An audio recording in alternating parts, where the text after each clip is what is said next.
Hello, everyone. Thank you so much again for joining us for another session of Bath PERMUTE, Bias in African Fashion. We are so happy to have you here today, and we're excited about the guest that we have with us today. But before we bring her on, just to introduce ourselves a bit and the segment, my name is Udochi, and I am one of the co-founders of Bias in African Fashion. Hi, everyone. Thank you so much for joining again. Little by little, we're getting somewhere. My name is Papa, and I'm also one of the co-founders of Bias in African Fashion, which we call BAF. And this series, Bath PERMUTE, is really a series where we're talking with global fashion industry players across the globe to understand their stance and their thoughts on inclusivity in the fashion segment. Particularly for us in Africa, we also want to understand what we can do better to drive a stronger and more open segment so that all who are interested in fashion can also participate in it on the continent. And with that, we have Linda with us today. Linda is the founder and CEO of Core Fashion Kenya. And we're just going to go into the conversation with her. So Linda, thank you so much for being here with us today. We really appreciate you for taking the time to come on. Thank you for having me. I'm really excited and I'm humbled. I feel like, this is a great conversation. Yes. Yeah, and these are great conversations to have in Africa, yeah. Exactly. So if you want to start by just telling us a bit about Core Fashion Kenya and your work in the segment in Kenya and what you're doing to really try to drive diversity. Just a brief overview before we go more in depth in it. Okay. The Core Fashion Kenya started in 2015. I was previously in Ethiopia and I was a co-founder of the Hub of Africa Fashion Week. And 2015 was the year that I decided to come home because there were big, beautiful things that were happening in my life. And so the core basically was going to have the conversation on creating the business of fashion, having, fashion installations, having workshops, which we've managed to do. Latest workshop having been earlier this year from December into May. And we did that with an amazing designer, Mimi Planche. And obviously, getting into the pandemic, we ended up cutting it short because we were going to be doing some master classes, but that's just a brief overview. I call myself a facilitator within the fashion industry because we get to be introduced to amazing people who are great at coming back and investing into the knowledge transfer. So yeah, that is basically what the Core Fashion Kenya has been about. We've had, I think now 3 fashion installations, but the workshops are looking like that's the direction, the bigger direction, especially on knowledge transfer. Oh, that's awesome. That's a great intro. I love that. And then what about you yourself? How did you get into fashion? Can you give us a bit about your background? So my background, this is so weird. Maybe 2003, I used to live in Minneapolis. Oh, wow. Interesting. And while I was living out there, when you go from store to store, you see the same bag with like maybe 10 or 15 other people because they're using the same department store. And I really wanted to always have something unique. And I really love bags. For me, I really love bags. In fact, one of my companies is called In the Bag, which actually started in Minneapolis. And so I started looking for up and coming handbag designers. Yes. So I started with Lorelei, who was based in New York, amazing brand. Not too sure if she's continuing, but anyway. So I used to have these small little bag parties, sip some cocktails and, invite the ladies who I knew who used to want to have one-of-a-kind bags. And that was my first foot into fashion. And then cut to moving back home. I ended up working as a programs director for the first English radio station in Ethiopia, in Addis Ababa. It was called Afro FM. And I got to meet Mahalet, and one day we're sitting in her house and she says, Linda, why don't we start a fashion week? Look at what's happening in Nigeria, obviously being one of the first places. Look what's happening in Nigeria. Look at what's happening in South Africa. Why don't we do something beautiful for Ethiopia? And I was like, absolutely. And so we started the Hub of Africa, and which has been, you know, really pushing forward and really doing well.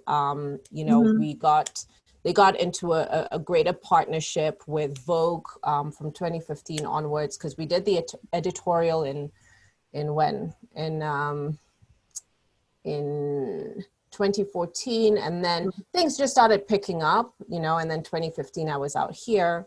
So yeah, that was that's been my journey, but yeah, and it's always an ever learning journey. That's actually very very that's incredible. Yeah. I was just sitting there listening to everything that you were saying and wondering where exactly it's coming. But I think that I would like to ask where you see the African fashion segment right now is, and what's the industry state is right now to you, like right now?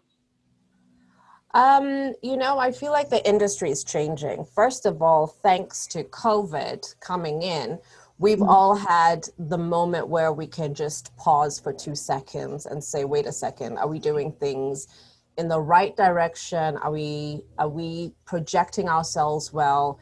Do our business ideas and ideologies, are those really working for us? And how do we make it better? We're also seeing that even highlighting Black Lives Matter has also highlighted, you know, when we're talking about being inclusive or being included within an industry, you realize, well, for a very long time, we really have not been. You know, when I look at the African industry, when I think about Africa, I think about how many amazing designers, how the industry is so colorful and vibrant. We have so much to offer. It's interesting, we were talking about sustainability, and sustainability starts right here. Like, Africa is the continent when it comes to sustainability. So when somebody out there comes in and says, oh no, we want to teach you in Africa, you know, sustainable platforms and how to be sustainable, I'm like, no, you're basically reinventing the wheel. You know, I do feel that right now we have an opportunity to really rechange, restructure, restart, and reignite. We have so much to offer. But I do know that we have a lot of work, and a lot of, you know, West Africa needs to work with East Africa, needs to work with South Africa to make this continent completely impactful. So, yeah. That's actually a very sad thing to know, that we actually really do not work with each other very well, because this week, I was trying to get a parcel because I sent some items to a different part of the world. And when I was trying to send to Startup, I've sent them to creatives around the world to create editorials, because I'm working on something for my brand, Maxi. Yeah. So I sent to everywhere else, and there was no issue. Me sending it was, I needed to write different their format of receipting, and it was just too much work. And I had to pay so much tax that I wasn't paying any other country that I sent to. Then now it's time for me to get back my clothes. And I checked for the cost, and it was like ×5 of what I sent it for, that is going to bring it back to Nigeria for me. And I'm like, that's ridiculous. How am I supposed to pay for ×5 of what initial cost that? And this is excluding Nigerian custom. So I'm like, but this doesn't make sense. Like, why is it so difficult? Like, I sent clothes to New York, I sent clothes to Amsterdam, I sent clothes to all those places. They didn't give me any issue. So why is it Africa? Why is it South Africa down here that's going to give me much headache? So it doesn't make sense to me. Go ahead, Linda. No, I was just saying that I just interviewed someone who was also talking about the same thing when in terms of how much money we're spending on clearing. So you buy your wholesale for 1,500, and when you come back into clearing it, you're paying another 1,500, which does not make any business sense, none whatsoever. Yeah. Yeah, I was also going to say that I think it goes back to structural issues. I think even way before, I think all of us were probably even born, because of the way, of course, Africa was set up to be an extractive, colony where things were taken from our countries, our communities, and back to Europe or to the US, to Western countries, and not so much for us to kind of trade within ourselves.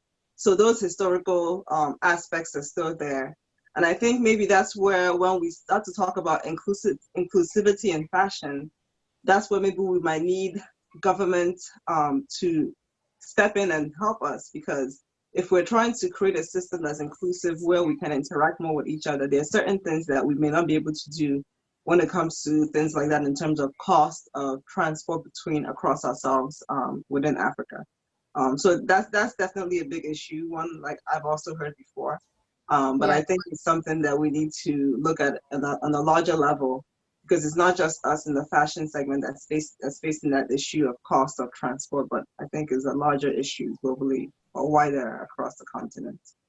I always think that in terms of how we can really rally up and push, a great campaign would be, as in Africa, when West Africa stands with, South Africa, East Africa. If we had a platform, and I feel like this would be a really great platform to start a campaign where we could start changing policies so that intra-African trade can actually work.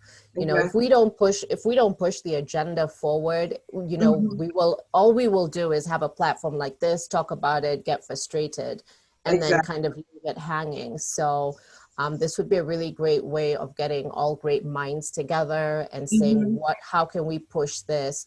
And let's do it on the same day. Let's make a statement, and let our governments know that we are paying attention as business owners in Africa, So it could be something beautiful to try and see what we could do. I completely agree. I think that's what the purpose of this platform is to serve. First, to understand where the gaps are, where the issues are, and then to come together across East Africa, South Africa, West Africa, across the different areas of fashion, and see what we can do together. Because, like you said, if we're not in it together, if we're not moving together, then it's harder to get things done. Yeah. Absolutely. I was also going to ask you that what gives you hope about the state of our industry right now in Africa? Hope is, having conversations like this for me, is when people now start exchanging and saying, hey, can I talk with this one person? Can I have a conversation? Can we see what we can do, how we can mend? I feel the hope is that we are working towards, we're realizing there is a problem. We realize that we're not in this all together. And now we need to really change the way we do our businesses. It's pushing our models to get into spaces.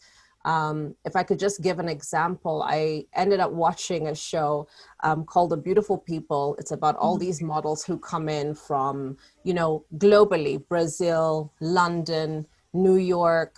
And then there was one girl who came in from Paris, but she's, I think Ghanaian, not Ghanaian, from New Guinea or something. And in my head, I was thinking, where the rest of my other African, I don't see somebody coming in from Nigeria. I'm not seeing the rest of Africa included. And they were all going to Cape Town, And my question was, why am I feeling like we were just not included in this whole dynamic of having high-end models who can be seen in Glamour, in Elle, and the works?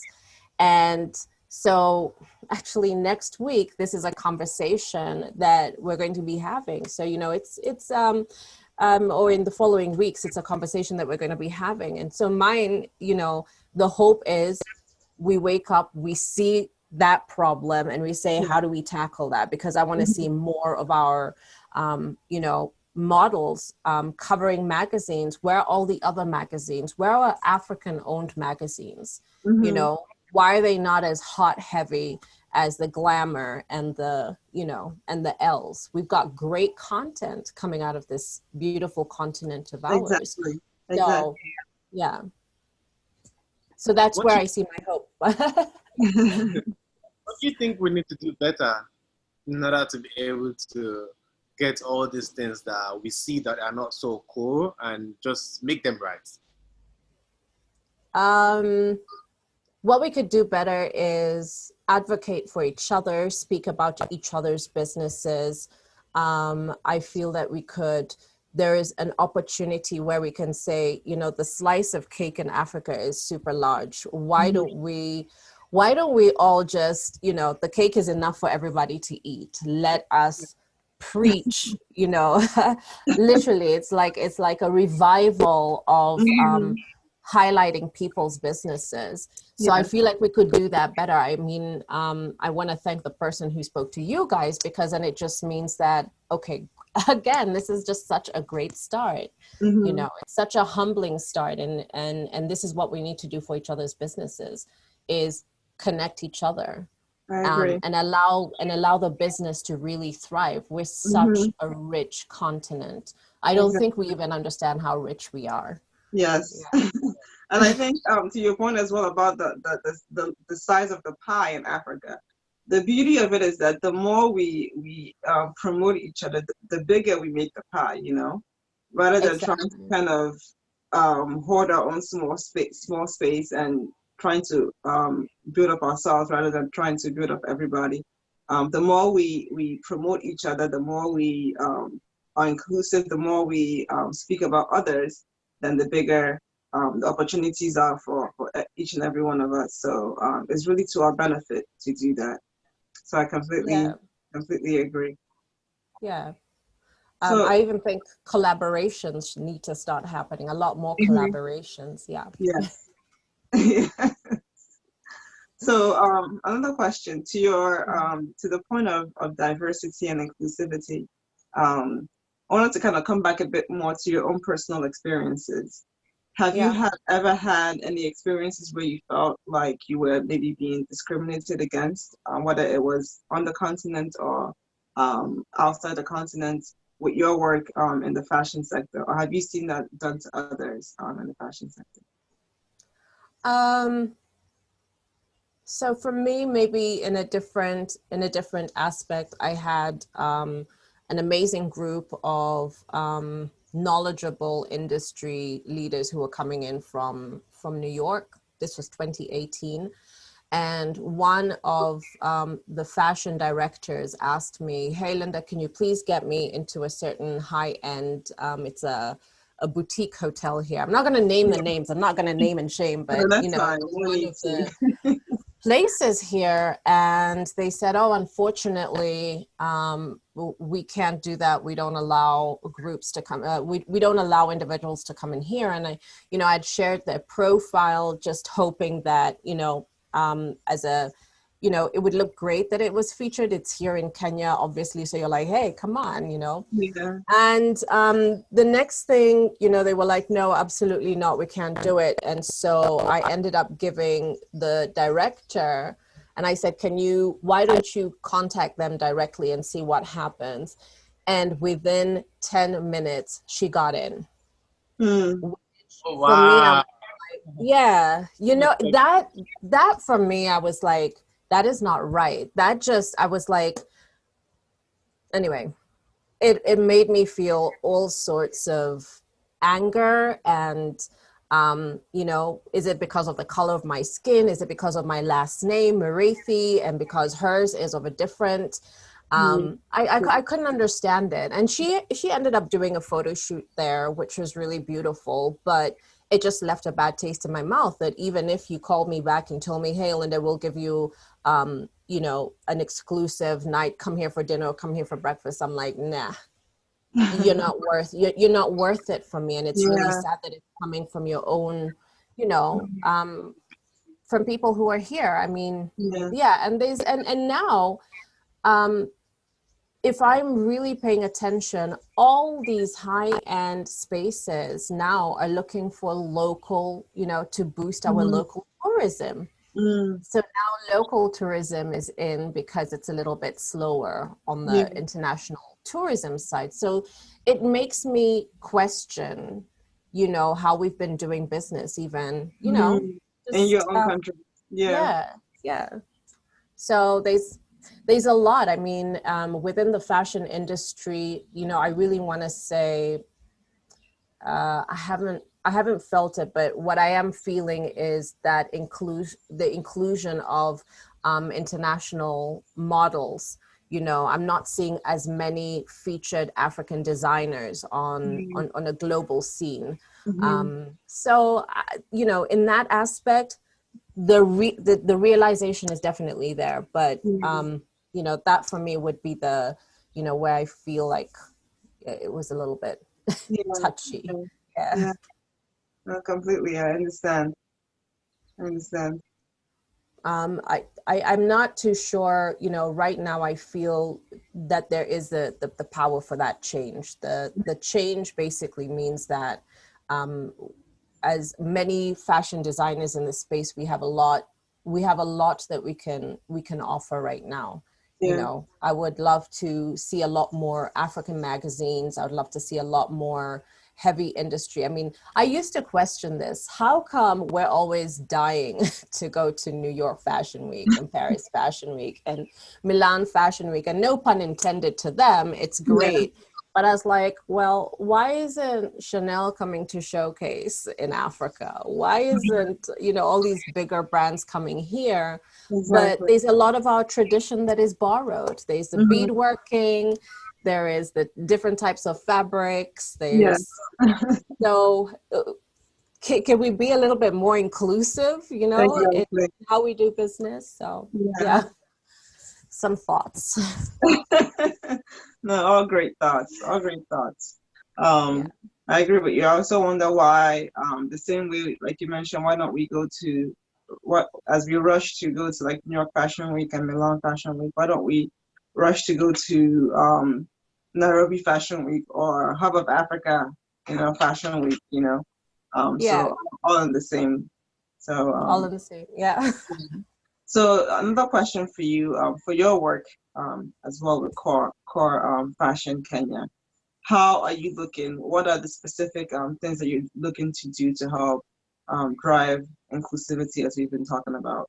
I know you mentioned some of the things that you're doing. I think you mentioned the workshops that you're currently having. But Yeah. can you talk a bit more about that and how they're helping to address that issue of making sure the sector and segment is more open for everyone? So I've been a little bit quiet on the side of, you know, when our last session was in May, I pulled back. I started a podcast Yes, I've seen in it. Great April. content.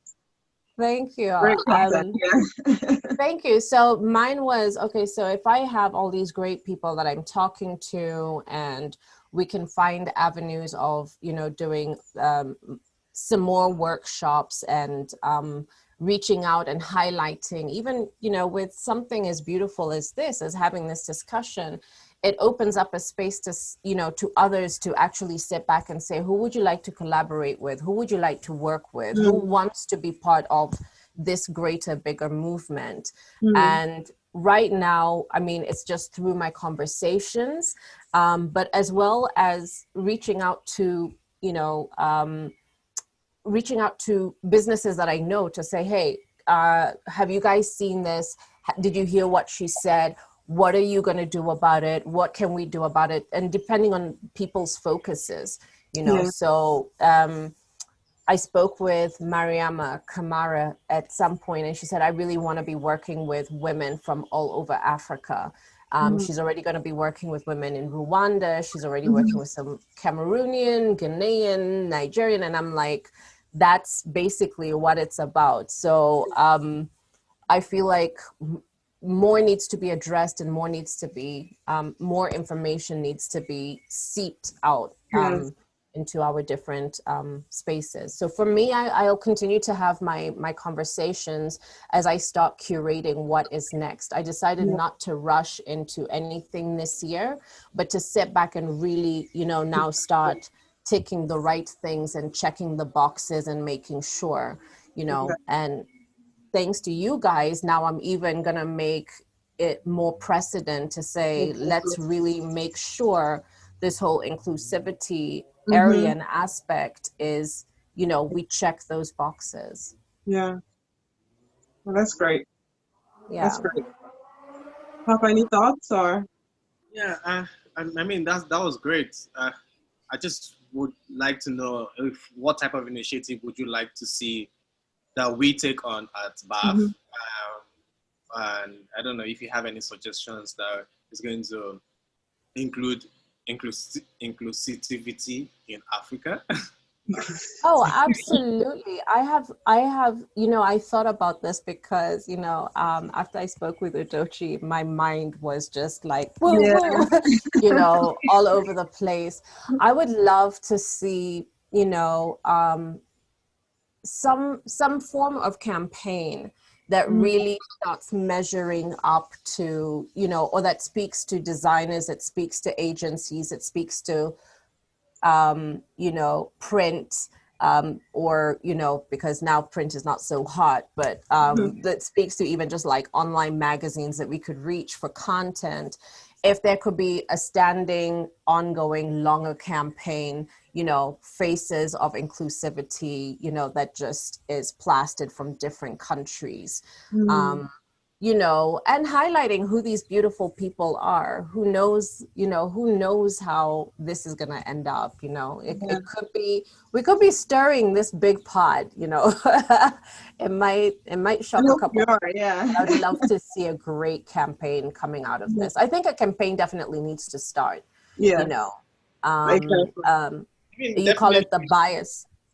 We thought of campaigns, but we just wanted to have conversations for us, so we'll be able to know what exactly people need, and we'll be able to tailor according to our conversation. Because this is like a trial episode. This is like a pilot season where we're just trying to ensure that we speak to different people in different countries. Like we spoken to someone in New York, spoken to someone in the UK. Now speaking to you. We haven't even spoken to anybody from Nigeria, and I'm in Lagos, she's in New York. So we're trying to make sure that we are speaking, and we're also from different parts of the world. That exactly. We're the kind of people that we would like to cover, or the kind of businesses that we would like to cover. So we need to now get all those information, and now, from these kind of graphs that we're getting, and how can we now move from there? But your suggestions are really, really good. Campaigns, absolutely.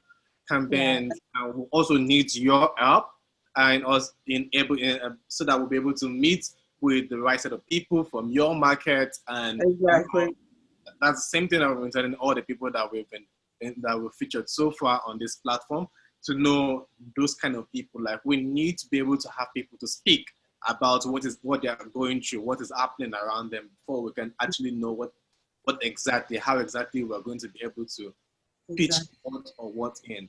Because personally, I'll tell you that I know what's happening in Lagos, but I don't know what's happening in your country. So we need to be able to now go around Africa as much as we can, to be able to pick and now know how to go from there. Definitely a campaign, yes. We've definitely got a lot of industry people who are hell-bent on making the industry out here grow and thrive a little bit better. So I mean, I know that something, should we create something, I know that there'll be a lot of people who will back you no matter what. It always just takes honesty, and the honesty that is based out of these conversations, and this conversation that you've created is basically what is going to see this through. I mean, and I if you want somebody to speak to in Ethiopia, I definitely, Mahalit is definitely my go-to girl. Awesome. in the UK with Ethical Era. I would love to introduce you to Florence, who's just, you know, so brilliant in mind and can definitely shoot out different things. Yeah, so I mean, like from different countries. I mean, from Tanzania, Doreen Mashika, who's just an amazing designer. Sherry Ngowi, you know, you know, there's some really talented Africans who, you know, by the time you have these conversations, definitely this pot has got so many spices and it's gonna be really hot. All this Love that analogy. If you can actually put in some words and link us to all these suggestions, the people from these different parts of the world that you've mentioned, will be actually be very grateful. I mean, that's the same way we were able to know about what you do. Like when I was just talking to a friend, I was like, oh yeah, you actually wanted me to speak to you that same day. I'm like, oh, chill. I have a partner. Yeah, but we definitely. My conversation with him was really funny because there was no hello. There was like, hey, Linda, this is what's going to happen. So this person's calling you. Talk to them. They're amazing. Blah, blah, blah, blah, blah. Okay. And I was like, okay, hi, how are you doing? But we love those connects. That's what we're looking for. Oh my gosh, yes. But I'm really excited wherever I can input. You know, I'm definitely here to help you with anything back end stuff. You know, I'm here. I'm awesome. You know, yeah. Great. So we can count you in as a partner on this. Absolutely. Awesome. Okay. And I'll get you more of these amazing people who are doing amazing things in Africa. Great. And for anybody who's listening, if you want to be a part of this, just feel free to reach out to us, Instagram, however you want to reach out. We want to have these connects like this. So awesome. Anytime. Well, Papa, any final thoughts before we close out, or? I mean, I think she just said a lot to our community of people that we're trying to build. And that's it. But so far, so good. Thank you so much, Linda. You're most welcome. Thank you, Linda. Thank you so much. We really appreciate you coming on. Thank you. And thank you to everyone for joining us today. We look forward to having more of these conversations. We hope that you took away something insightful from the conversation today. And continue to follow us on Instagram at Bias in African Fashion, on Twitter at Bias African Fashion. And we look forward to engaging you more and helping to drive a stronger and more inclusive fashion sector in Africa. Take care. Bye. Bye. Bye.